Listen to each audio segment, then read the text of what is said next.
What's going on, guys? Welcome to the scent bubble. I apologize. I have to hold the camera. My little tripod thingy fell.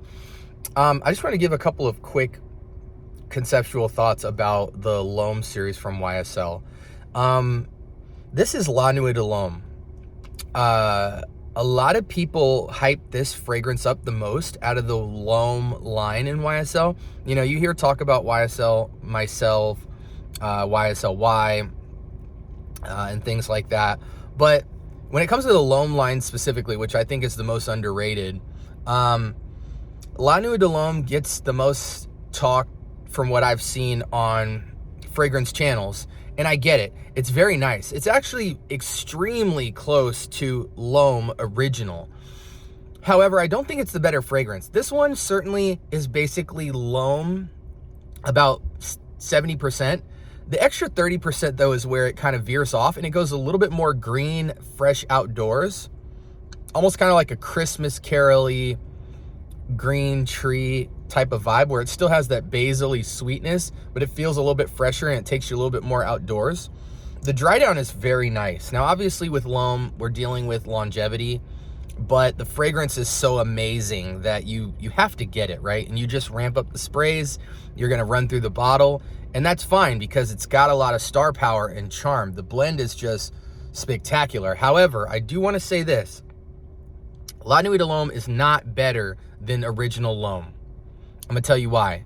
This takes you more outdoors, a little bit fresher, a little bit more green nuance, and that's cool and all. If that's your preference, you know, totally go for it.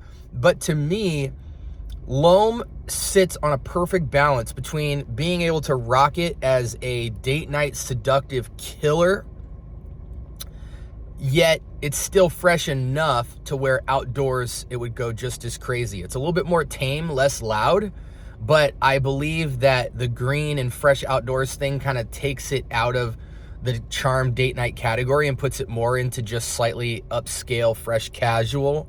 But it still has the same stopping power as far as the DNA is concerned, but I don't think it's going to be as versatile. I'm being really tough on this fragrance right now because quite honestly, you can rock La Nuit de L'Homme any season, any reason, but comparatively to L'Homme, as far as what's the better fragrance, I'm going to say go with L'Homme. I absolutely love L'Homme. I think it's the biggest sleeper out of the lineup.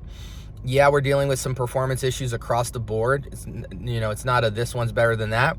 But as far as the versatility of the fragrance, this is a super charming date night fragrance, but it can also go slightly semi-formal, and it can also go down to casual with a lot of star-powered charm.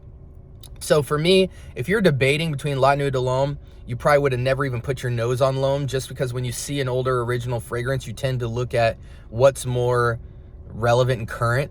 I still think L'Homme is the king of the jungle in that series, and it leans on the basil and the sweetness and the charm, and there's so much complexity to this fragrance line altogether.